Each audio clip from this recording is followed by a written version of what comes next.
반갑습니다. 네. 다른 선지가 상당히 좀 오래된 것 기분이 좀 드네요. 전번인지 막 기억도 잘 안 나고, 전번 설교 때는 어떤 말씀을 했는지도 기억이 안 날 정도로 좀 일이 좀 있었습니다.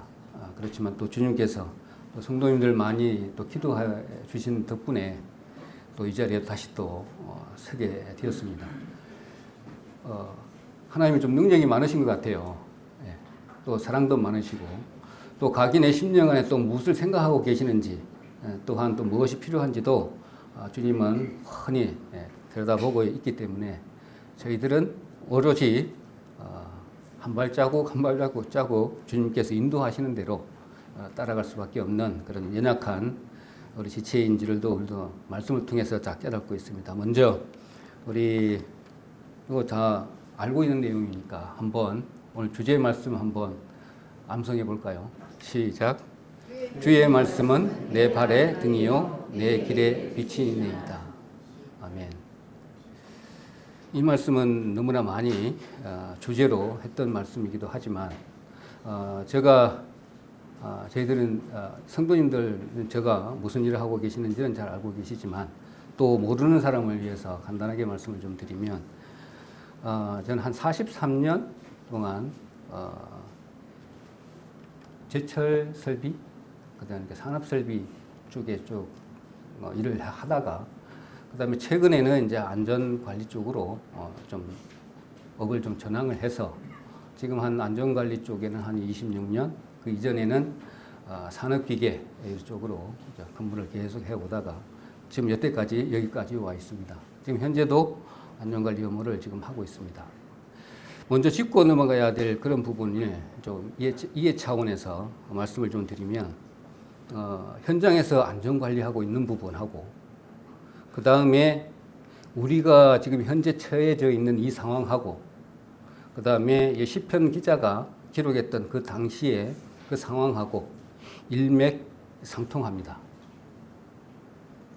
그때 그 상황하고 우리가 지금 겪고 있는 이 상황하고 또 안전관리를 하고 있는 저희의 그 현장들도 똑같아요. 그러다 보니까 내가 직업을 좀 잘 택한 거 아닌가 이런 생각도 해봅니다. 간혹 가다가 안전관리를 하는 거하고 신앙생활을 하는 거하고 또 고대 사람들이 밤길을 걸어갔던 그 상황하고 똑같습니다. 그래서 상당히 우리가 말씀을 많이 알고 계시지만 이렇게 실생활에 적용함에 있어서는 조금 어려움들이 많이 있잖아요. 그런 부분을 좀 초점을 맞춰서 같이 좀 따라갔으면 합니다. 오늘 본문 말씀이 주의 말씀은 내 발의 등이요 내 길의 빛이니이다 이렇게 말씀을 했는데, 본 말씀에는 상당히 함축적인 말씀이지만 엄청난 많은 내용들이 담겨져 있습니다. 시편 기자가 보는 말씀하고 하나님께서 주시는 말씀하고 또 받아야 되는 우리 입장에서의 말씀을 받는 그런 입장에서 본다면 무궁무진한 내용들이 이게 다 함축되어 있는 말이기도 합니다. 이 말씀은 본질과 목적을 지금 말씀을 하고 계시고 또 하나님의 인자하심과 또 우리의 의무를 함께 담고 있습니다. 너희들은 연약한 존재이니까 나의 말씀이 내 발에 등밖에 안 된다. 등을 비춰줄 테니까 네 한 발자국 한 발자국 걸어가라 이거잖아요. 내가 큰 빛을 비춰주면 너는 감당을 못해 이런 것이잖아요.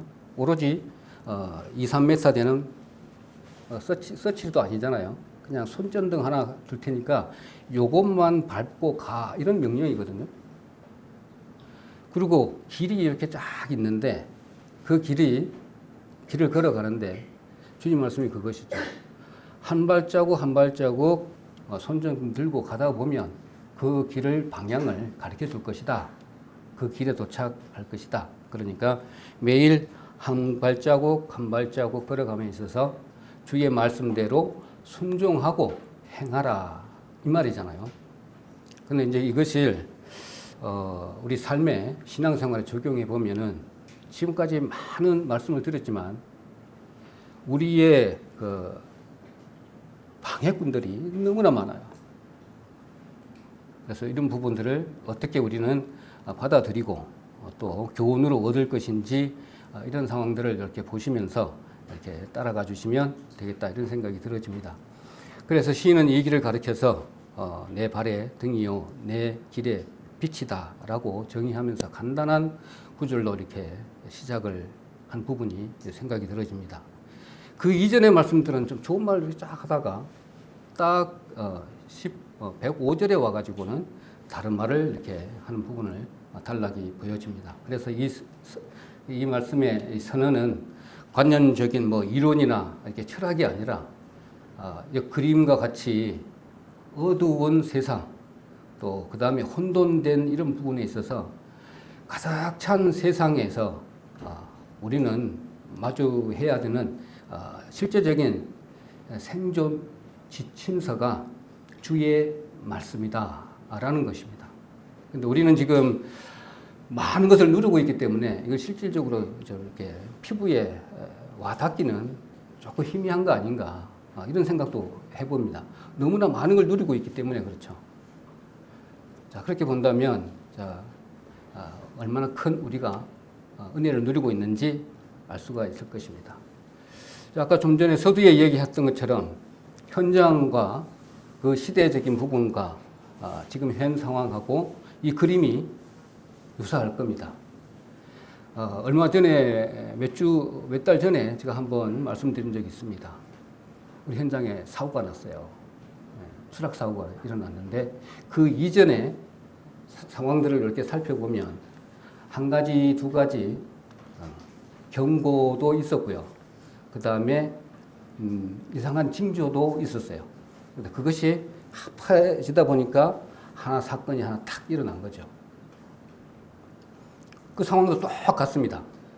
그래서 우리 신앙생활도 똑같은 그런 부분이기도 합니다. 그래서 인간은 타락 이후에 영적 소경이 되어져서 스스로의 힘으로는, 내 힘으로는 하나님이 누구신지 또 자신이 깨어지기 쉬운 얼마나 연약한 존재인지를 깨달을 수 없게 되어 있습니다.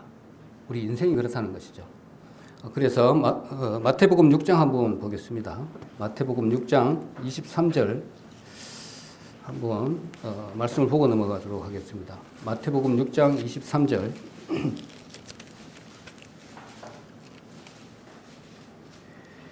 마태복음 6장 23절 제가 읽도록 하겠습니다. 눈이 나쁘면 온몸이 어두워질 것이니 그러므로 내게 있는 빛이 어두우면 그 어두움이 얼마나 하겠느냐.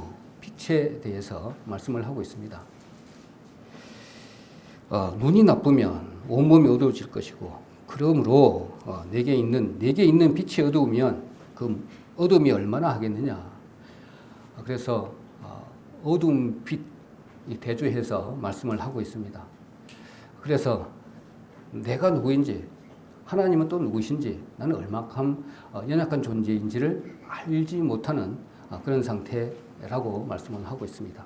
그래서 말씀은 바로 그 어두운 눈을 밝혀서 또 무엇이 어긋나 있는지 또 우리는 무엇을 선택해야 되는 것인지 그것을 선명하게 드러내는 것이 주의 말씀이다라고 말씀을 하고 있습니다. 좀 앞으로 좀 넘겨서 잠언 6장 23절도 한번 보도록 하겠습니다. 잠언 6장 23절 잠언 6장 23절에 보시면 메모해놨다가 나중에 보시면 되겠습니다. 잠언 6장 23절 대저 명령은 등불이요 법은 빛이요 훈계의 책망은 곧 생명의 길이니라. 등불이 나오고요 또 빛이 나옵니다. 그래서 세상에 걸어가는 모든 상황들이 우리에게는 다 어둠인데 어둠 가운데 빛이 없으면 안 된다는 것입니다. 그래 그 빛이 그 등이 주의 말씀이라는 것입니다. 여기서 한 가지 짚고 넘어간다면 이런 것이죠. 지금 현장에 지금 우리가 살아있는 이 현재 상황에서 봤을 때 어두운 세상, 그러니까 등과 빛이 필요할 만큼 어두운 부분을 생각해 본다면 이겁니다. 다 풍요합니다. 그런데 사단 마귀의 유혹을 본다면 우리가 가지고 있는 이 휴대폰, 그 다음에 우리의 풍요, 그 다음에 또 뭐가 있습니까? 세상의 여러 가지 유혹들, 또 미혹들 너무나 많습니다. 이런 것들이 어떻게 보면 고대 시대의 그 언덕이나 또 뱀이나 그 다음에 강도나 이런 것보다 더 위험성이 더 크다고 볼 수가 있습니다. 이건 안 보이면서 내가 느끼기도 이전에 슬며시 조용히 스며들기 때문에 그렇습니다. 더 위험하다는 것이죠. 고대 사람들이 시편에서 기록했던 그 당시의 사람들은 그냥 등만 준비하면 돼요. 준비해서 걸어가면 되겠죠. 그렇지만 우리는 그거하고는 좀 틀리죠. 칼로 이렇게 바로 덤벼드는 것도 아니고 아무도 모르는 사이에 나도 눈치채지 못한 사이에 슬며시 와서 자리를 잡고 또아리를 펴서 꼼짝도 못하게 꼼짝 달싹도 못하게 만들어버린 것이 지금 현재의 여러 가지 우리의 유혹의 여러 가지 모습들이 아닌가, 어두운 부분이 아닌가 이런 생각을 해봅니다. 그렇기 때문에 주의 말씀은 내 발의 등이요 내 길의 빛이다 했을 때 어디만큼을 시편 기자는 이렇게 깨닫고 느끼고 체험하고 이 기록을 했는지를 가늠해 볼 수 있는 그런 부분이 아닌가 이런 생각이 들어집니다. 그래서 이 등불이 없으면, 이 등이 없으면, 빛이 없으면 세상은 그저 한치도 구별할 수 없는 위험한 공사 현장하고 다를 바 없습니다. 저희들 한참 80년대, 90년대까지 우리 제철 설비 하다가 위험한 상황 엄청나게 많이 겪었습니다. 안전모 쓰고 건물 위를 싹 지나가는데 한 사람, 두 사람 따라서 쭉쭉 가는데 바로 내 앞에서 엄청난 큰 볼트가 위로 팡 떨어져요. 한 발조금만 더 앞으로 갔어도 그대로 맞고 바로 직사할 수 있는 그런 위험한 상황. 그 다음에 매일매일 상황이 틀려지잖아요. 현장에는 근방에 여기 아무것도 없던 것들이 갑자기 생기고 또 팽팽했던 것이 갑자기 구멍이 뚫어져 있고 여러 가지 상황들이 많이 있습니다. 이런 것과 마찬가지로 저희들 신앙생활에 있어서 매일매일의 삶이 이와 거의 유사하다고 생각이 들어집니다.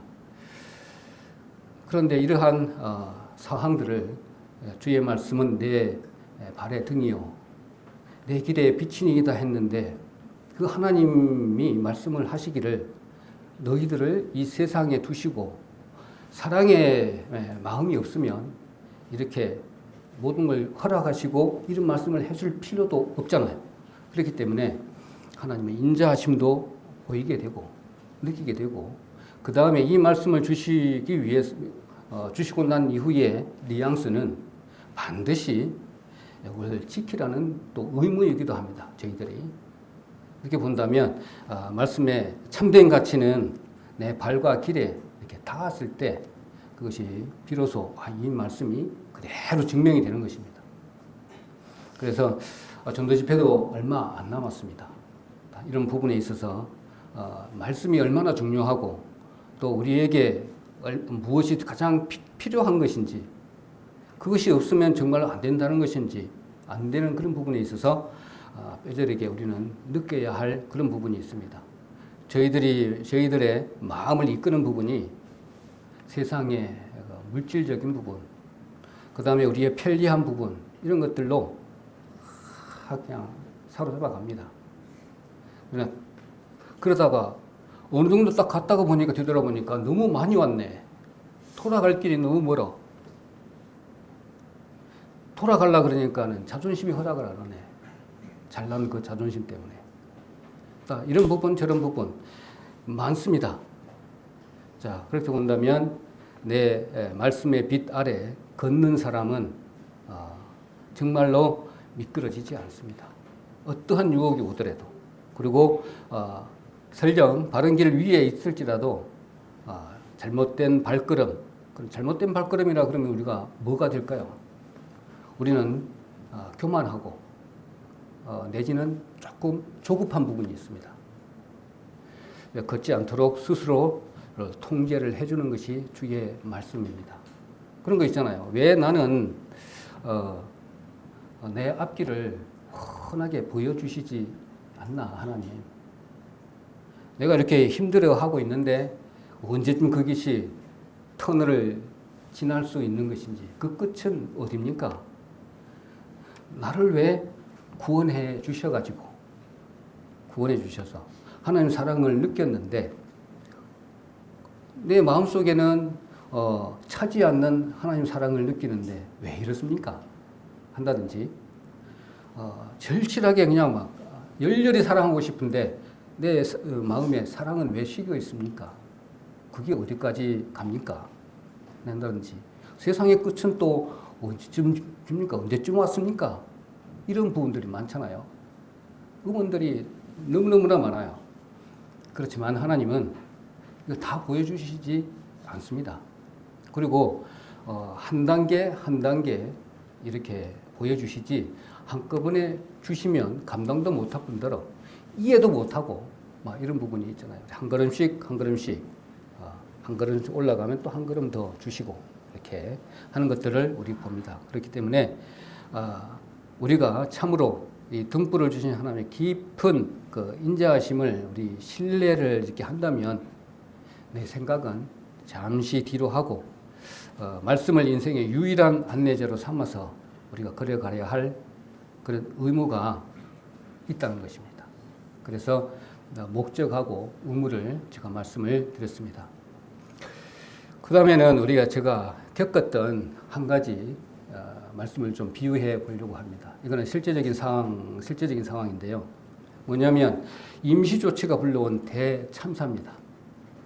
저는 아까 서두에서 말씀을 드렸지만 현장에서 좀 잔뼈가 굵었다고 할 수가 있어요. 한 40년이 넘었으니까 어느 정도 많은 것을 보아왔습니다.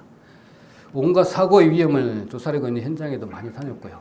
또 그리고 거기서 배운 게 딱 한 가지 있습니다.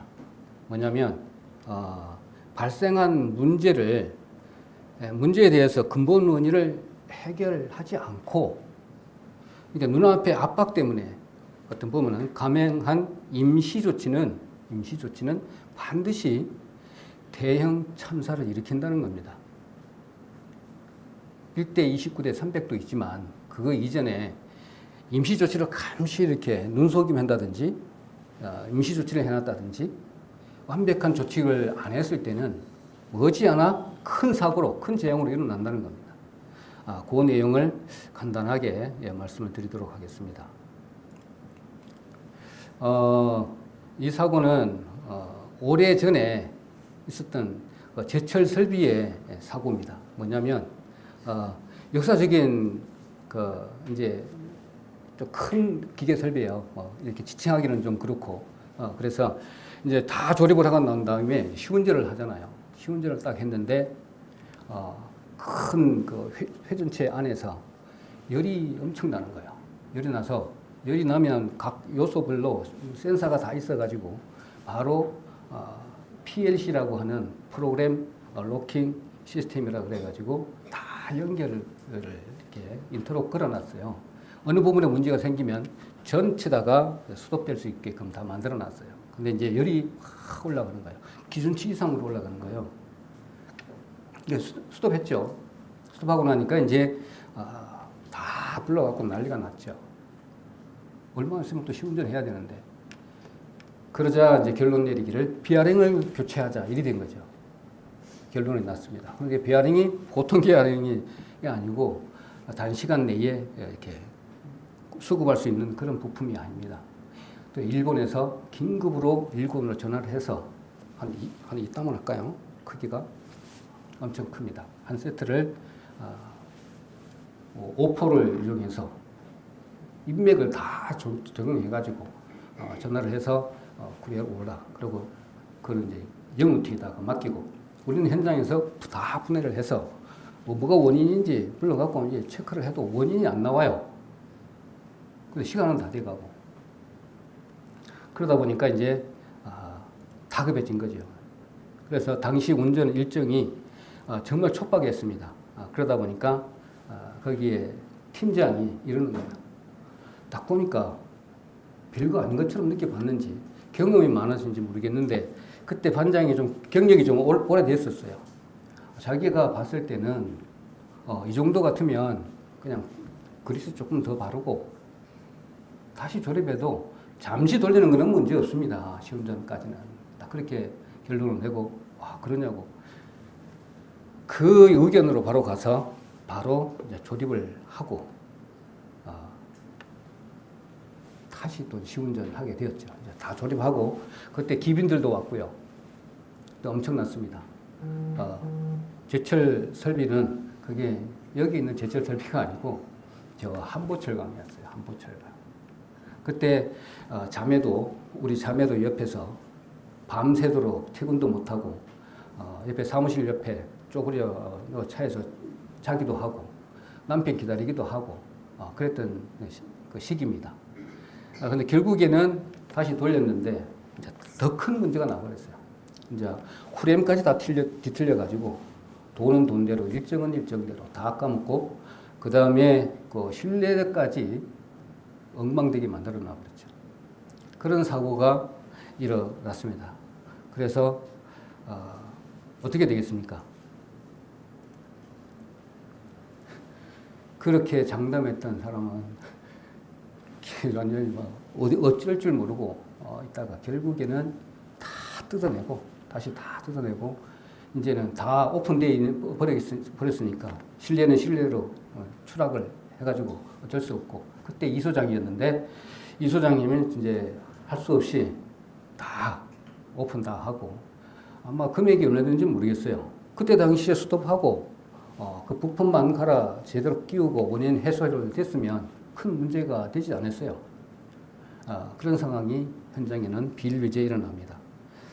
그래서 원인 규명 없이 임시 방편으로 모면한다든지 우리 그런 거 많이 있잖아요. 자, 이 사건을 두고 우리 신앙생활에 한번 접목을 해보면 바로 그냥 적용이 되죠.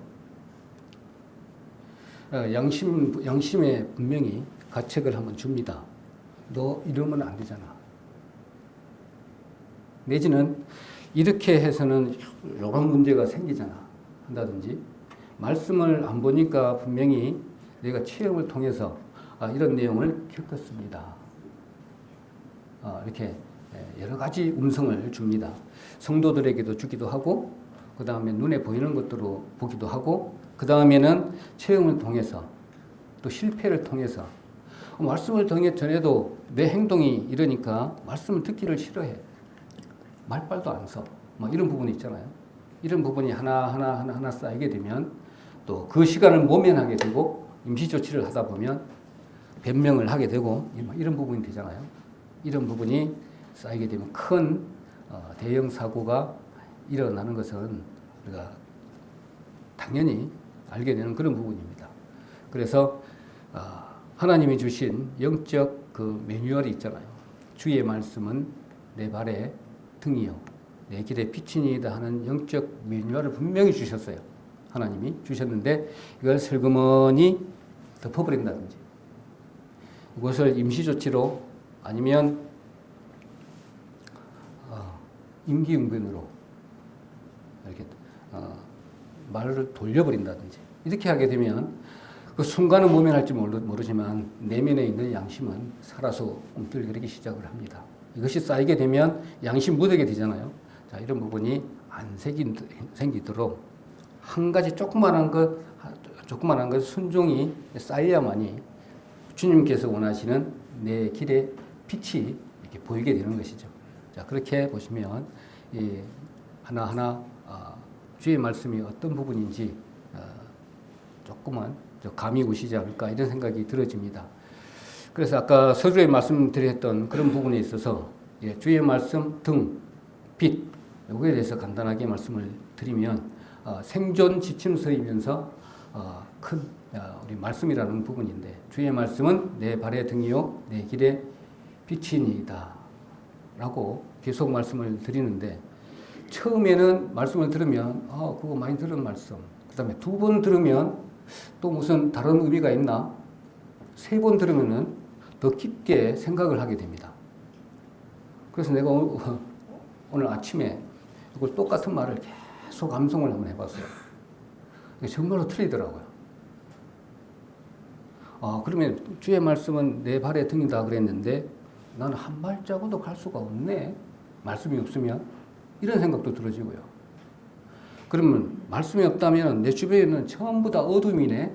이런 생각도 들어지고 그러고 보니까 창세기 말씀도 생각이 나고 또 길이라고 했는데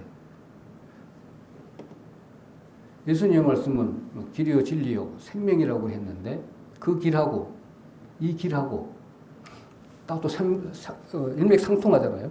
이런 부분도 생각이 들어지고 이렇게 보니까 서두에 말씀드렸던 것처럼 저희들은 지금 세상에서 이렇게 살고는 있지만 말씀이 만약에 없다라면 정말 얼마나 불행한 삶을 살아가야 되는지 모를 정도의 우리 처지가 아닌가 이런 생각을 해봅니다. 그런데 우리 알고 있는 사람은 이 정도인데 모르고 있는 사람은 말할 것도 없잖아요. 그래서 네르하고 그 다음에 오르하고 빛, 그 다음에 빛은 오르라고 하고 그 다음에 등은 네르라고 합니다. 그리고 주의 말씀은 다바르라고 합니다. 이 세 단어를 오늘 좀 잘 알고 있는 부분이시기도 하지만 오늘 전체 오늘 주제 말씀에 부합해서 한번 보기를 좀 원합니다. 그래서 본문이 기록될 당시에 역사적인 부분으로 본다면 바벨론 포로 귀환 이후에 영적 암흑기에 이걸 기록을 했어요.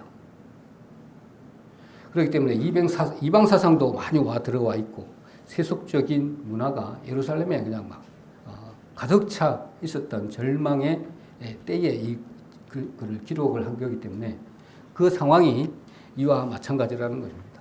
주의 말씀이 없으면 이방 사상이 들어오고 세속 문화가 들어와 가지고 엉망적인 사회가 되어버린 상태를 두고 이야기를 하고 있습니다. 그래서 이스라엘 밤길은 가로등이 없고 그 다음에 도로도 없습니다. 그냥 야생 자체예요. 그렇기 때문에 밤이 되면 들짐승도 있고 그 다음에 구덩이도 있고 강도도 있고 제가 말씀드렸던 내용처럼 그런 길을 걸어야 합니다. 그래서 등이 없이는 어디로 다닐 수도 없는 상황이다 라는 겁니다. 바로 죽음과 바로 연결되는 그런 부분입니다.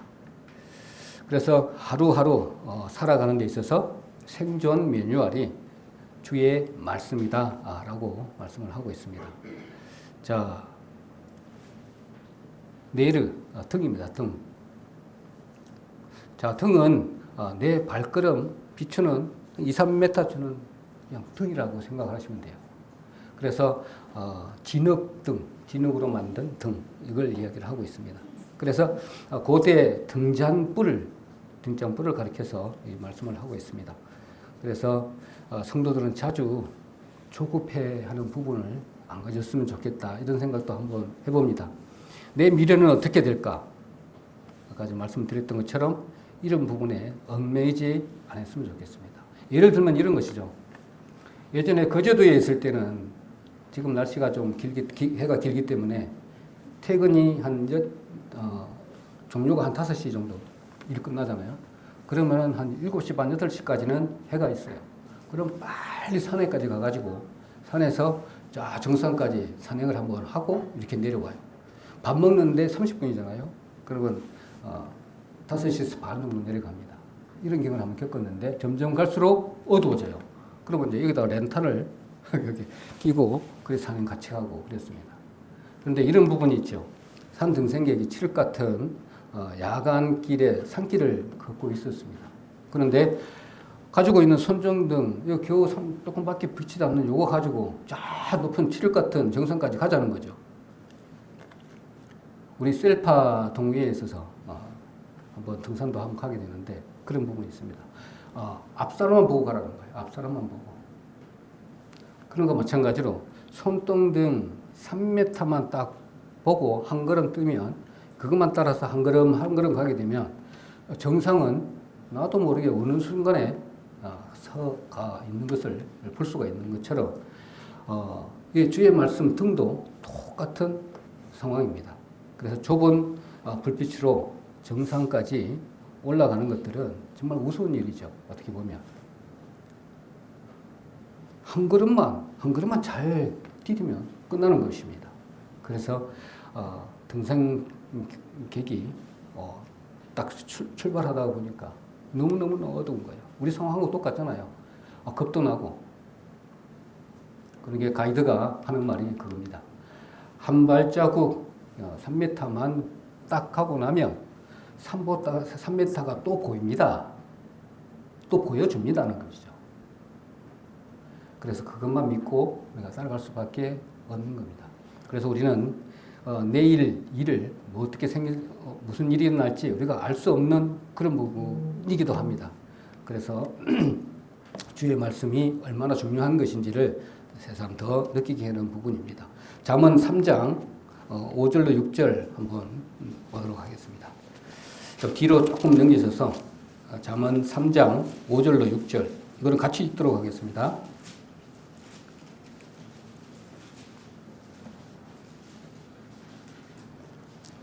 잠언 3장 5절로 6절 시작. 너는 마음을 다하여 여호와를 의뢰하고 네 명철을 의지하지 말라. 너는 범사에 그를 인정하라. 그리하면 그 길을 지도하시리라. 3m만 가면요. 그 다음에 3m를 또 보여주신다니까요. 걱정할 이유가 없다는 것입니다. 주의 말씀이 얼마나 중요한 부분인지 현장에 우리 지금 현재 딱 돌아와서는 그게 무슨 말인고 내 앞에 해결해야 할 문제가 산더미 같고 돈도 필요하고 여러 가지 해결해야 될 일이 산더미 같은데 그게 무슨 말인고 이렇게 생각할 수도 있잖아요. 그래서 우리 영적으로 보게 된다면 이 말이 다르게 느껴질 것입니다. 세상 사람들은 무엇을 자랑하냐면 돈 자랑하고요. 건강 자랑하고 내가 가진 거, 살고 있는 거, 차, 그 다음에 명예 이런 것만 자랑합니다. 거기서 하나 더 한다면 요즘에는 주식을 아는 걸 가지고 엄청 자랑을 합니다. 자, 온통 마음이 거기에 다 쏠려 있습니다. 말씀은 아예 들어가지도 않아요. 완전 철면피가 되어 있습니다. 그 정도로 참 어두운 세상에 우리가 지금 살고 있다라고 보시면 되겠습니다. 그 다음에는 빛을 한번 보도록 하겠습니다. 빛. 히브리어로 오르라고 합니다. 그래서 인생의 궁극적인 방향을 가리키는 빛, 태양과 같다고. 이게 지금 한 서너 번 말씀을 하신 것 같아요. 이 주제로. 제가 기억하기로는 등이 나의 당면한 발밑을 보살핀다면 거대한 빛은 내 갈 길을 궁극적인 방향성을 보여줍니다. 한 걸음 한 걸음 이렇게 가다가 보면 나도 모르게 주의 길을 쫙 바른 길을 가고 있는 것들을 봅니다. 중간중간 가다가 삐걱 할 수는 있어요. 그래서 전체적으로 봤을 때는 쭉 바른 길이 되겠죠. 자, 그래서 말씀은 올바른 길인지 어떤 선택이 하나님의 뜻에 부합하는지를 또 그리고 인생의 궁극적인 종착지가 어디인지를 명확하게 이 말씀은 가르치고 있는 것을 볼 수가 있습니다.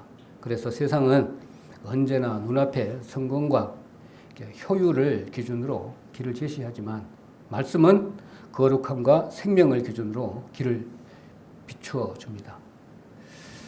이런 거와 마찬가지입니다. 제가 야간에 어떻게 보면 낚시도 많이 다녔습니다. 낚시 많이 다니고 오면 좀 늦다 오면 안내가 그 뭡니까 선장이 길을 잘 아니까 선장 믿고 좀 늦게까지 하다가 돌아올 때도 있어요. 그러면 조금 좀 어둡잖아요. 어둡고 안개가 끼고 되면 그때 등대가 딱 있어요. 나 그거 몰랐어요. 그 등대를 어떻게 보고 가는지를 내가 몰랐는데 찾아보니까 그렇더라고요. 등대가 있으면 위치를 딱 가르쳐 준다네요. 근데 등대 밑에 파란불이 있고 빨간불이 있어요. 파란불, 빨간불이 있더라고. 나 그것까지는 못 봤는데 등대 보고 그냥 가가지고 그냥 보이는 대로 그냥 정박하면 되는 건 줄 알았는데 그게 아니더라고요. 등대가 있으면 그 위치만 가르쳐 줍니다. 등대는 그 방향만 가르쳐 줍니다. 바로 그 밑에 보면 빨간불이 있어요. 또 파란불이 있어요. 빨간불이 있으면 빨간불 요 우측으로 갔을 때 우측으로 가고 파란불이 있으면 파란불 왼쪽으로 이렇게 가야 항로가 된대요. 가까이 갔을 때. 그래 보니까는 뭐가 작은 것이 또 이렇게 있어. 네. 그런 걸 본다면 이 방향이 등대는 방향을 정확하게 가르쳐 줍니다. 그런데 옛날 나가 이거 맨날 왔다 갔던 길인데 저 등대가 잘못됐나? 저 빛이 잘못되어 있는 것 같네. 내 생각하고 그것만 믿는다면 암초에 걸려서 바로 자초할 수밖에 없는 상황이잖아요. 그래서 주의 말씀이 그 등대와도 같은 역할을 하게 됩니다. 절대로 내 경험 이런 것을 절대로 믿어서는 안 되는 부분이 이와 같은 빛이라는 말씀의 내용이기도 합니다. 폭풍우가 왔어도 마찬가지고. 그다음에 이사야 30장 21절 한번 보도록 하겠습니다. 이사야 30장 21절. 조금 뒤로 넘어가 가지고 이사야 30장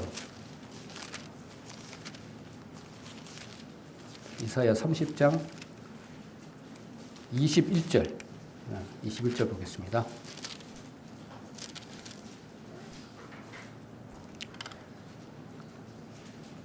자, 같이 읽도록 하겠습니다. 이사야 30장 21절. 너희가 우편으로 치우치든지 좌편으로 치우치든지 내 뒤에서 말소리가 내 귀에 들려 이르기를 이것이 정론이 너희는 이 길로 행하라 할 것이며.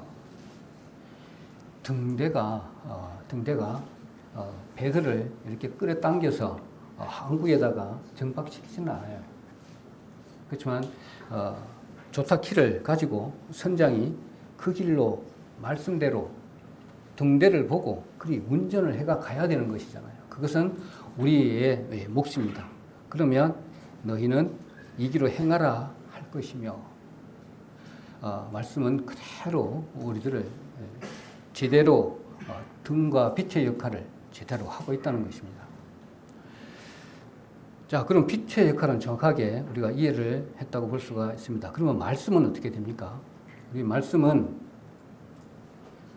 우리가 주의 말씀을 계속 듣고 와 있는데 이 말씀이 이 당시 그러니까 역동하는 하나님의 행동력이라고 했는데 우리 세상을 지으실 때 하나님은 말씀으로 다 지으셨어요. 말씀을 이렇게 함과 동시에 모든 것이 행동으로 다 이루어졌단 말이죠. 그러니까 그 말씀의 능력이 그대로 있는 것입니다. 그래서 인생이라는 거친 현장은 인간의 얕은 경험이나 베테랑의 그 관념 따위로 완주할 수 없는 만큼 어둡고 위험한 장소가 이 세상이거든요. 그렇기 때문에 그 등과 빛을 우리에게 사랑하시는 하나님이 우리에게 주셨어요. 그러면서 이것을 잘 지켜라 라는 것이죠. 사랑하는 마음으로 나는 왜 많이 아플까? 나는 왜 이렇게 힘들까? 이런 부분을 많이 나는 왜 이렇게 가진 것이 없을까? 이런 부분을 많이 고민 많이 할 때가 있는데 주님께서는 그 사랑의 부분이잖아요. 모든 사람이 다 이렇게 아픈 부분은 없지만 이 시기에 아파야 될 부분도 있고 이 시기에 아픈 사람도 있고 나이가 많아서 힘든 부분도 있고 또 하나님께서는 동일하게 쓰시지 않잖아요. 자리에 있으라 할 때 그 자리에서 있어야 할 수밖에 없는 우리는 피조물이에요. 그러니까 빚어가지고 흙을 빚어서 만들어 가듯이 어느 부분을 어떻게 빚어가지고 우리를 사용하실지는 우리 소관이 아닙니다. 그렇기 때문에 그 자리에서 우리는 순종할 수가 없는 그런 존재이기 때문에 하나님께서 그대로 말씀으로 인도해 주시는 그런 부분입니다. 그래서 실제는 이 말씀이 행동력이 있다고 했잖아요. 그렇기 때문에 실제는 신약에 이르러서는 인간의 몸을 입고 그 말씀이 우리 가운데 오신 예수 그리스도이신 것이죠. 예전에 말씀으로 계셨는데 이 말씀이 곧 육신이 돼서 우리 예수 그리스도로 오신 것이다 이거죠. 자, 그 말씀을 이 말씀을 우리가 계속 성경 말씀만 가지고 이야기를 할 수밖에 없는 부분이 이 부분이기도 하지만 하나님의 말씀이 곧 행동력이다 볼 수가 있는 것이죠. 그 말씀이 육신이 돼서 오신 부분, 요한복음 1장 9절에는 참빛 곧 세상에 와서 각 사람에게 비추인 빛이 있었나니 라고 말씀을 하고 있습니다. 그 요한복음 8장 12절에는 잘 알고 계시니까 찾을 필요는 없습니다. 나는 세상의 빛이니 나를 따르는 자는 어둠에 다니지 아니하고 생명의 빛을 얻으리라 라고 기록을 하고 있습니다. 그래서 우리에게 주시는 이 말씀의 능력은 우리가 바로 그 자리에 그래서 증명은 할 수 없지만 나중에 딱 봤을 때 이 기적과 같은 일이 일어납니다. 내가 어제 오후에 묵상을 한번 해봤어요. 내가 어떻게 해가지고 하나님을 알게 되었을까?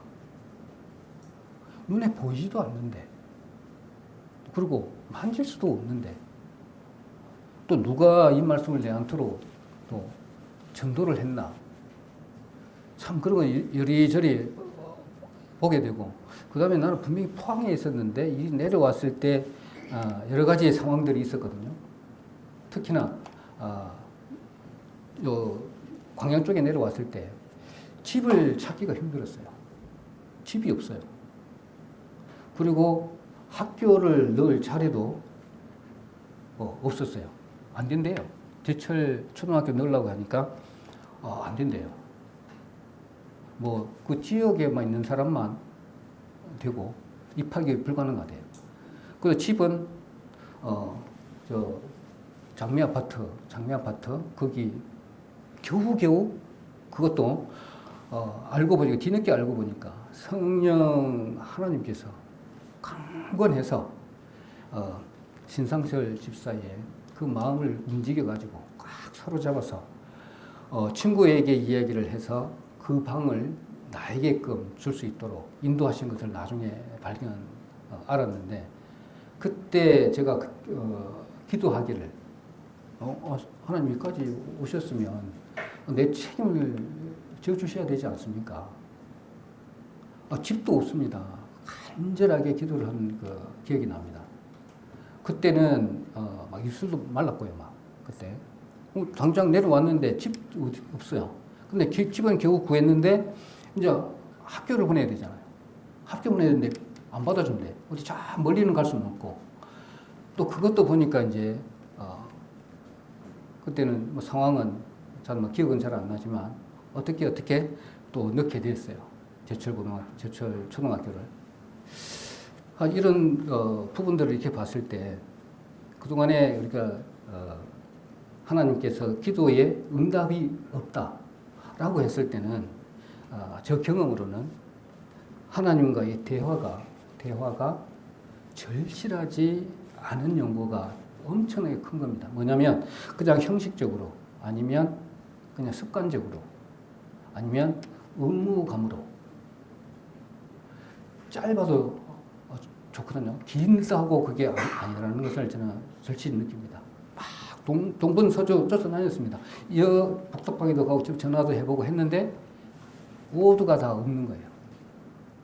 그래 이제 걸어가면서 간절히 하나님께 예, 기도를 했는데 그때는 막 속이 타더라고. 속이 타가지고 잠시만요. 속이 타가지고 있는데 그때 뭐 들어주시리라 그런 확신도 없었고 그랬는데 어느 날 갑자기 신상철 집사에게 전화가 와가지고 그것도 해결이 됐고 또 우리 자매가 또 어떻게 이렇게 연락을 하니까 그것도 해결이 되고 이런 부분이 하나씩 쌓이니까 주의 말씀이 이제 현실로 이제 다가오기 시작을 합니다. 뭐냐면 눈에 안 보이시지만 살아서 역사하시는 분이구나. 근데 눈에 안 보인다고 우리가 없다고 할 수 없는 부분들을 하나씩 일깨워 주십니다. 그걸 더 넘어서 많은 것을 알려고 하면 안 되겠지만 실질적인 내 한 걸음이잖아요. 그게 한 걸음을 딱 걸고 나니까 또 다음 한 걸음을 또 보여주시더라. 거기서부터 또 시작을 해서 또 먼 길을 오고 가게 하더라고요. 제주도에서 거제도에서 여기까지 또 출퇴근 비슷하게 주말에는 왔다가 또 가고 이런 부분들을 했을 때 그 기간 동안에 차에서 보통 한 4시간 아니지 5시간 6시간 버스를 타고 가야 됩니다. 한 5번을 갈아타야 돼요. 거기서 나와서 또 여기서 진주로 와서 진주에서 또 저쪽으로 가서 여기서 광양으로 가서 광양에서 또 이쪽으로 오면 한 그 정도 돼요. 구역 모임이 있을 때는 바로 쭉 가가지고 기사한테 사정해가지고 광양 그 옥곡에 일반 고속버스 타는 데가 있어요. 거기 좀 내려달라고 사정하면 내려줘요. 그럼 내렸다가 거기 구역 예배에 참석을 하고 이제 미리 오고 그러면서 이제 그 기간 동안에 말씀을 계속 이렇게 듣게 하시더라고요. 이제 그러다 보니까 이제 어떤 때는 이제 서서 와야 돼요. 연휴가 끼고 되면 손님들 많아서요. 이게 자리가 없어. 그러면 이제 서서 오는데 그동안에 녹음해놨던 설교 말씀들 있잖아요. 그게 끼고 이제 계속 오는 것이죠. 오고 듣고 이제 그러면 좀 의문 나는 거 적고 그러다 보니까 하나님이 이렇게 인도해 가시는구나 라는 것들 이렇게 보게 되고 그 이유가 조금 되니까 이제 찬양이 너무나 하고 싶은 거예요. 그래서 이제 거기 숙소에 있는데 창고가 하나 있어요. 사무실 옆에. 그러면 시끄럽잖아요. 그러니까 다른 사람들 쉬고 있으니까 한쪽 창고에 가가지고 기타 연습도 하고 찬양을 하다 보니까 이제 아는 게 있어야죠. 그러니까 어느 정도 이제 건너뛰고 아는 것만 하다가 너무 이제 지루해. 뭔가 같이 해야 되잖아요. 그래서 이제 그때부터는 기타를 한번 배워보자. 그래가지고 이제 기타도 쳐가면서 하는 게 더 낫겠다 이래가지고 기타를 치게 되었습니다. 그러다 보니까 찬양의 그 맛도 알게 되고 그 깊이도 알게 되고 한 개씩 단계가 이루어지는 것들을 이렇게 볼 수가 있었습니다. 그러다 보니까 아까 빛, 등, 말씀 이것이 나를 인도해 가시는 한 걸음에 하나님의 말씀이 곧 살아 움직이는 그런 것처럼 이제 저에게 많이 다가왔어요. 다가오다 보니까는 이제는 다른 것보다는 저의 어떤 신앙을 생활하면서 오점이기도 하지만 오로지 하나님 말씀밖에 안 보였어요. 그러다 보니까 가정도 좀 등한시하게 되고 하나님이 또 이렇게 인도해 주시겠지. 그런 믿음도 좀 있었고 어쩌다 보면 내가 좀 신앙생활 잘 이렇게 쓰다 보면 애들도 우리 자매도 잘 일어서겠지. 그리고 조금 이제 내가 멀리 있다 보니까 신경도 못 쓰고 그러다 보니까 이제 거의 가정을 내팽개치다시피 그렇게 한 기간도 있었습니다. 많이 힘들었죠.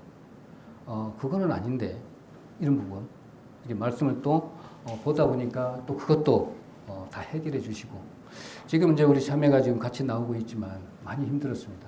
그래서 몸도 안 좋고 이런 상황 저런 상황 다 겪다 보니까 주님의 크신 사랑 가운데 이렇게 인도하시는 부분을 이제 우리 성도님들 잘 알고 계실 겁니다.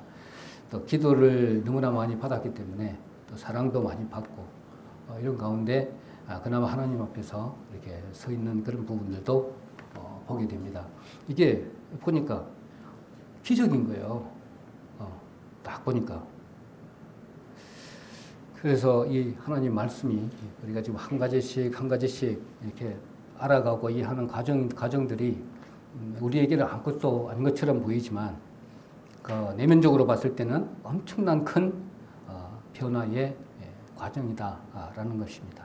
절대로 우리가 판단할 수 있는 영역은 전혀 아니라는 것입니다. 성도가 성도를 판단할 수도 없고요.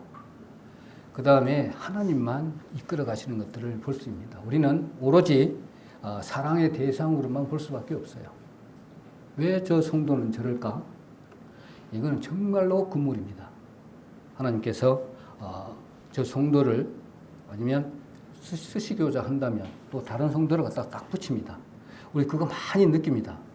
제가 꼭 기도를 쫙 해가지고 저 인도를 해야 되겠지 딱 하고 있으면 다른 사람을 딱 붙여가지고 이 사람을 하나님 자녀 삼으시고 하는 그런 역사를 볼 수가 있잖아요.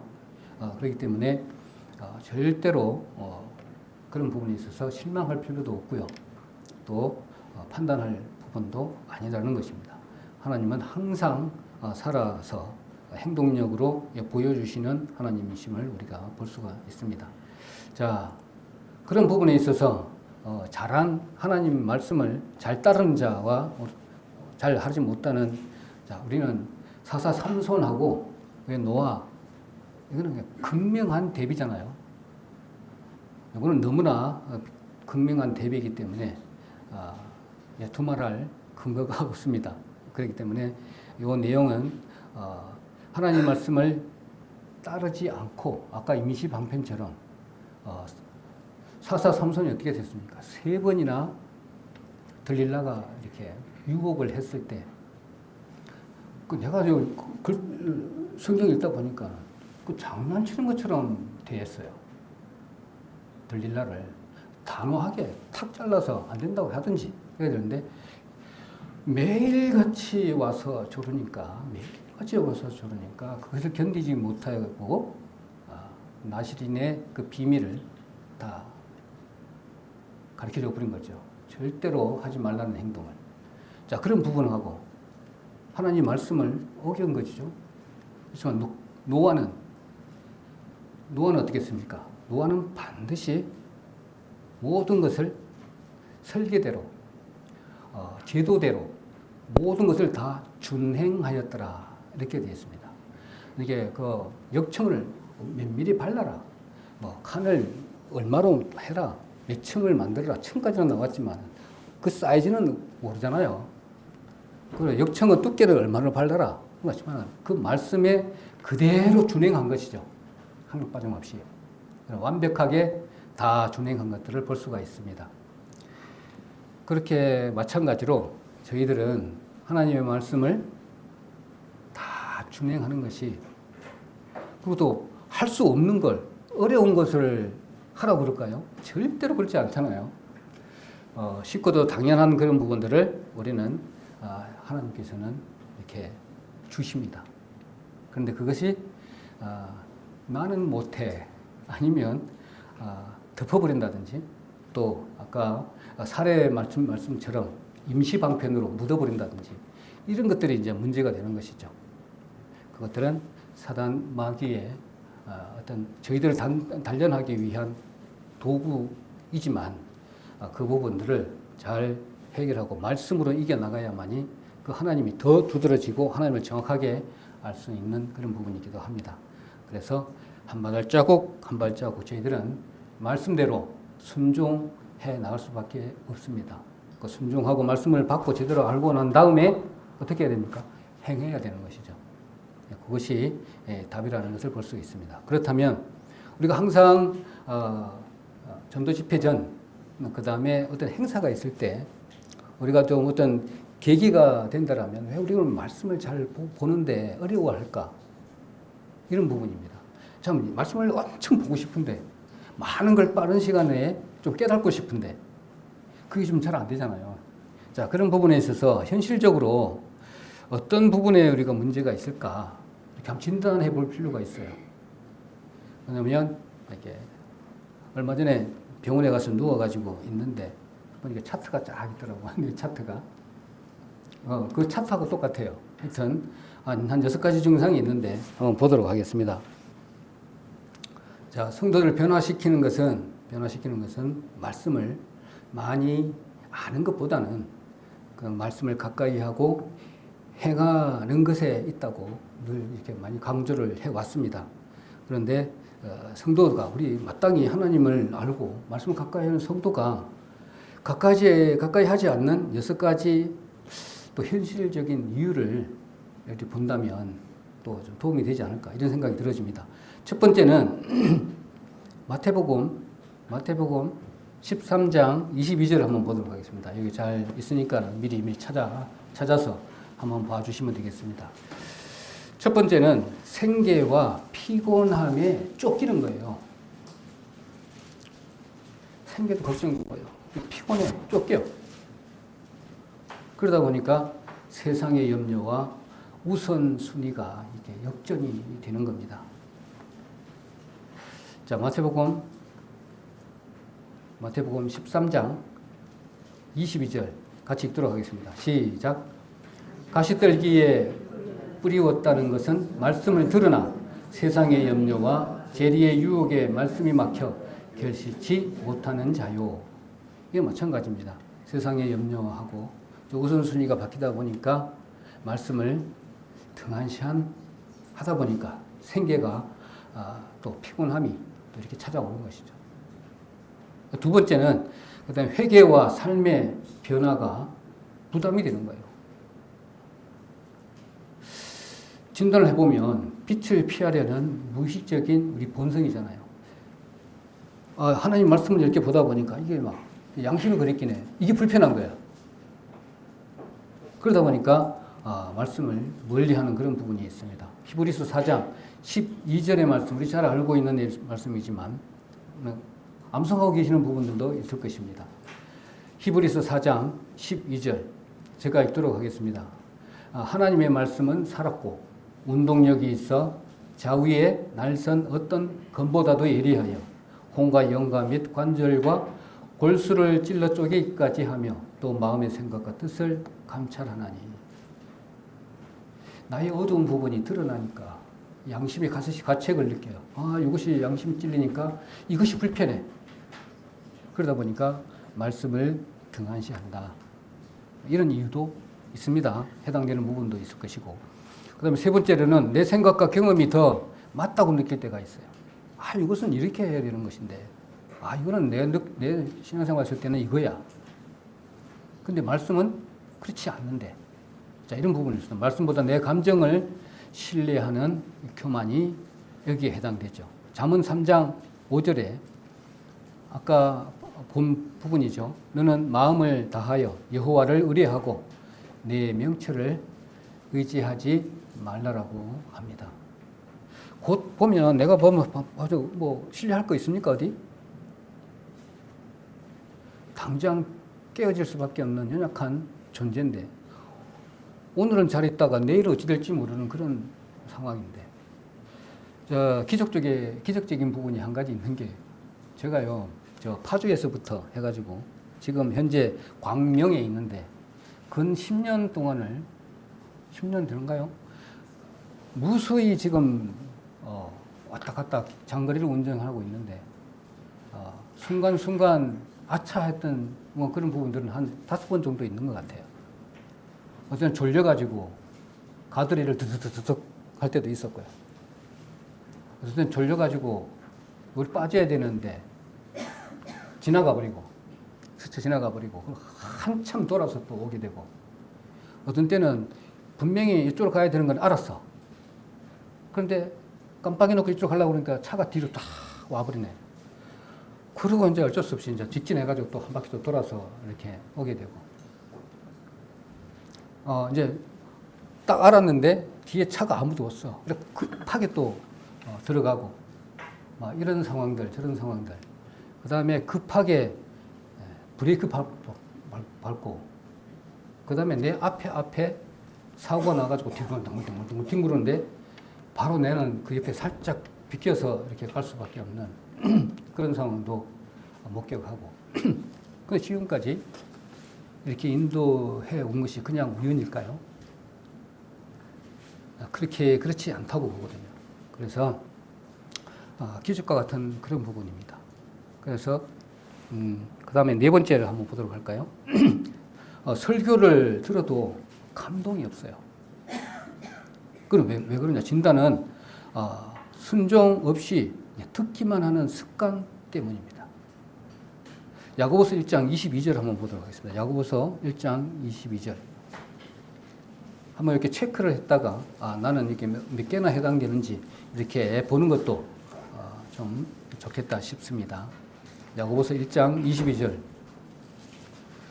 너희는 도를 행하는 자가 되고 듣기만 하여 자신을 속이는 자가 되지 말라라고 기록을 하고 있습니다.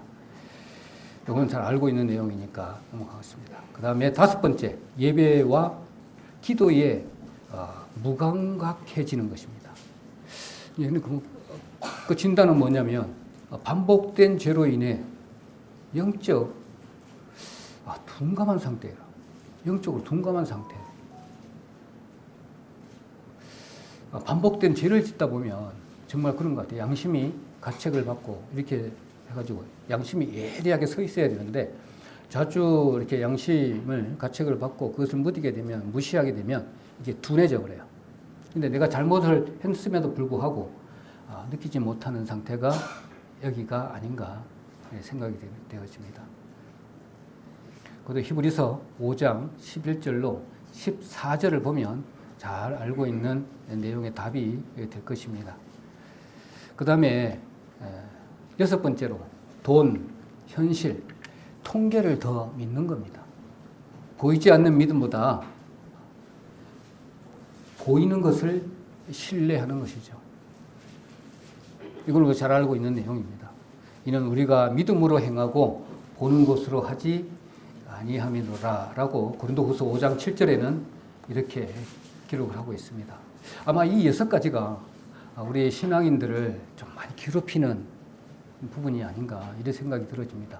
그래서 내 길에 빛 되시는 그 올바른 방향을 쫙 그게 가려면 내 등에 내 발의 등을 제대로 한 걸음씩 순종해 가는 한 걸음 한 걸음이 이것들을 다 물리칠 수 있는 부분이다 이런 생각이 들어집니다. 자, 그렇다면 이런 부분들이 오늘 말씀이 영적 안전 수칙이라고 했는데 한 걸음 한 걸음 순종해 가려면 우리 지금까지 계속 하고 있는 부분 남욱씨가 얼마나 중요한 건지 새삼 오늘 이 말씀을 준비하면서 많이 느껴봅니다. 그 제철소 고속 회전의 그 설비가 분명히 고온이 발생되어 과열 때문에 문제가 생겼음에도 불구하고 분명히 비상경보가 울렸어요. 그런데 그걸 조치해야 되잖아요.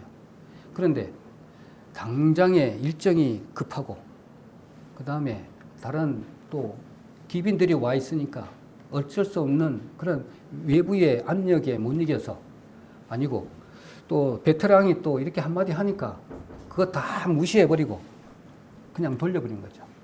이런 것처럼 분명히 옆에서 우리 성도가 자매, 형제 이거는 좀 잘못된 거 아닌가 말씀에는 이런데 한다든지 권면을 한다든지 내지는 또 여러 가지 개인적인 양심에 찌르는 부분도 있을 거 아닙니까? 그러면 그 자리에서 바로 스톱하고 이런 결단이 필요해야 하는 부분이 있을 것입니다. 그래서 잠언 4장 23절에 보면 모든 지킬 만한 것 중에 더욱 내 마음을 지키라 생명의 근원이 이에서 남인다라고 말씀한 것처럼 이렇게 알고 지키는 것이 얼마나 중요한 부분인지 새삼 또 크게 와닿는 말씀이기도 합니다. 그런데 지키는 부분에서 네 가지더라고요. 네 가지를 제시한 부분에 뭐냐면 건설 현장에서 똑같이 이렇게 하고 있어요. 사고를 예방하기 위한 방법이 똑같습니다. 신앙생활에도 마찬가지로 똑같이 이렇게 하고 있어요. 그런 그림을 한번 보도록 하겠습니다. 자, 수칙 1번에는 개인적인 방어선이 있어요. 두 가지입니다. 영적 TBM이라고 하는 것이 있는데, 우리 잘 알고 있는 부분을 하도 말씀을 많이 드려서 매일 아침 우리 6시 40분입니까? 45분? 오늘 나무실을 통해서 나의 화 내지는 욕심 이런 부분들이 또 탐욕 이런 부분이 있는지 없는지를 깊이 묵상해서 점검을 해야 되겠죠. 그러니까 내가 한번 경험을 말씀을 드리면 어떤 때는 내가 아침마다 5시에 일어납니다. 5시에 일어나서 급히 씻고 오면 한 15분, 20분 정도 돼요. 그러면 이제 아침에 맨 처음 오늘이 26일이잖아요. 26일이면 잠언 26장을 읽어요. 잠언 26장을 읽고 난 이후에는 그 다음에 시편이 5장씩 하면 한 달 되잖아요. 그러면은 곱하기 5 하면 딱 나와요. 그럼 몇 장부터 읽어야 되는지 나와요. 그럼 시편 시간 나면 읽고 그 이후로는 이제 내가 공부해야 될 것들 조금 읽고 그리 이제 하고 이제 그 시간 되면 이제 깊이 이제 묵상 시간을 가질 때도 있고 좀 늦잠 일어나면 그냥 갈 때도 있고 그렇게 합니다. 그렇게 하면 그럴 때는 현장에 나가서 이렇게 원활하게 잘 이루어져요. 근데 그리 않고 급하게 나가잖아요. 모든 부분이 다 막혀. 네. 그러다 보면 이제 내가 이제 긴장을 좀 하게 됩니다. 안전을 하다 보면 이렇게 아침에 그 감이 있어요. 느낌이. 예, 그런 게 있으면 오늘 저분들은 오늘 준비가 철저히 잘 돼 있네, 안 돼 있네 이러고 오잖아요. 그런 부분이 있으면 바로 옵니다. 그러면 그 부분에 대해서 중점적으로 하게 되면 그만큼 피곤해요. 엄청 피곤합니다. 자, 이런 부분이 확연하게 틀리다. 그리고 다툼도 묵상 안 한 날이 더 많고 하여튼 이런 부분이 있습니다. 바로 생명하고 바로 직결되기 때문입니다. 위에서 작업하고 있는데 밑에서는 왔다 갔다 하고 있고 이런 상황입니다. 큰 물건을 들고 있는데 밑에 사람이 왔다 갔다 하고 자, 이런 부분들이 우리 신앙생활에도 똑같이 적용이 된다는 것입니다. 그래서 우리 예전에 전도 집회에도 마찬가지지만 두 번째로는 평안의 복음을 들고 세상에 나가야 되잖아요. 세상에 나가게 되면 이 세상에 나가는 얼마나 뾰족뾰족한 것들, 위험한 부분들이 얼마나 많습니까? 복음의 안전화를 신어야 돼요. 복음에 가득 찬 장착을 하고, 복음을 가득 장착을 하고 세상에 나가야 돼요. 그냥 묵상도 않고, 그냥 말씀도 안 보고 세상에 나갔다. 아까 제가 얘기했던 것처럼 그대로 되는 것이죠. 자, 두 번째는 그런 거고요. 그 다음에 두 번째는 공통제 방어선입니다. 이거는 잘 알고 있는 몇 번 말씀을 드렸지만 이렇게 끈을 매줘야 돼요. 두 사람이 일조가 돼서 항상 움직여 주셔야 됩니다. 자, 그래서 2인 1조로 항상 항상 전화할 수 있는 사람을 항상 만들어 놔야 되겠죠. 그래서 성도가 제일 좋겠죠. 나 혼자로는 절대로 안 됩니다. 자, 이 부분이 있고, 마지막으로는 스톱을 해야 되잖아요. 이게 잘 안 돼요. 저도 이거 절대 잘 안 되더라고요. 분명히 내가 잘못했어요. 또 말씀은 잘 안 봐. 그러면 그 자리에서 바로 말씀을 볼 수 있게끔 해달라고 그 자리에서 바로 기도하고 엎드려야 되는데, 아니면 이것을 해결해달라고 애원해야 되는데 그러지 못하고 꾸역꾸역 고집 부리고 내 생각대로 그렇게 합니다. 그러다 보면 나중에 일을 더 크게 만들죠. 우리 그거 많이 느끼시죠? 그래서 오늘 이후부터는 오늘 전도 집회도 얼마 남지 않았지만 이런 부분을 하나씩 나묵시를 통해서도 느끼지만 또 내 발의 등, 내 길의 빛 이것을 좀 생각을 해 주시면 주의 말씀이 얼마나 중요한 부분이신지를 다시 한 번 더 깨달지 않을까 이런 생각을 해봅니다. 그 오늘 내용을 조금 정리해 보면 인생의 작업 현장을 지키는 생존 지침서가 이 말씀의 등불입니다. 자, 그래서 오늘 여러 가지로 예를도 들었고 이렇게 했지만 항상 우리 발걸음 한 걸음 한 걸음 들을 때 등이라는 부분하고 빛이라는 부분을 좀 이렇게 생각을 해주시고 마지막으로는 우리가 마음의 안 좋은 고리를 말씀에다가 조금 말씀을 못 봤다면 이제 좀 가까이다가 저 책상에 꽂아졌던 성경책 화장실에 갖다 놓고 예를 들면 거실에다 하나 갖다 놓고 아니면 책상 아무데나 저 꽃집에 가니까 항상 말씀을 틀어놨더라고요. 항상 오디오가 말씀으로 돌아갑니다. 이렇게 한다든지 항상 내 주변에 말씀이 끊이지 않도록 이렇게 하는 방법도 좋습니다. 그리고 한 가지 말씀을 드리면 저도 항상 어제 말씀을 틀어놓고 어떤 때는 찬송가 틀어놓고 운전을 하게 되니까 계속 거기에 몰입이 되더라고요. 그러다 보니까 아차 해가지고 사고 날 뻔도 하고 이랬다고 전번에 말씀을 드렸지만 조금 그것을 좀 바꿔가지고 좀 우리 할 생각입니다. 그래서 항상 저도 부족한 부분이 많이 있지만 주의 말씀을 더 가까이 할 수 있도록 그렇게 많이 노력을 해야 되겠다. 이런 말씀을 준비하면서 이것은 곧 나에게 주는 말씀이 아닌가 이런 생각을 많이 해봅니다. 자, 마지막으로 빛 말씀 이렇게 등 이렇게 말씀을 드렸는데 전도 집회 앞두고 오늘따라 좀 잠회하고 이렇게 오면서 한마디 묻더라고요. 생각은 그렇게 하고 있었는데 둘이서 다니니까 기분이 좋냐고 묻더라고요.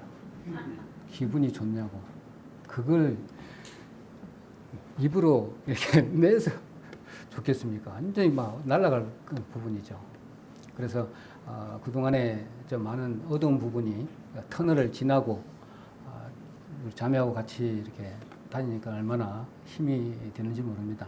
그리고 지금 몸은 좀 힘들고 막 그런 부분은 있지만 또 우리 자매가 저렇게 또 신앙생활 잘 이렇게 다니고 이렇게 하니까 큰 힘이 돼서 그나마 이렇게 힘든 부분도 좀 견디고 이렇게 지내고 있습니다. 다 형제 자매님들의 기도 덕분이 아닌가 이런 생각을 해봅니다. 저희들에게는 오직 주의 말씀밖에 없다 이렇게 기억되어지고 또 감사가 되는 그런 시간이 되었습니다.